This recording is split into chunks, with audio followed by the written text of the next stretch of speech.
বাঁধ ভেঙে প্রবল গতিতে ছুটছে পানি।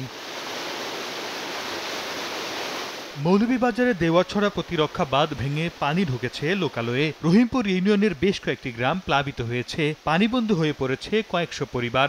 9টা থেকে 10টার ভিতর পর্যন্ত পানি ছোটা আরম্ভ হয়েছে। রহিমপুর ইউনিয়নের আওতাধীন এই গ্রামগুলা ডুবে আছে। চলাফেরা মানুষের জন্য অনেক কষ্টদায়ক ওই জারের মাঝে। এদিকে নেত্রকোনার দুর্গাপুরের চণ্ডীগড় ইউনিয়নের মৌ গ্রামের একটি বাঁধ ভেঙে গেছে। এতে সোমেশ্বরী নদীর পানি খাল দিয়ে প্রবল বেগে প্রবাহিত হচ্ছে, প্লাবিত হচ্ছে নিম্নাঞ্চলের বাড়িঘর।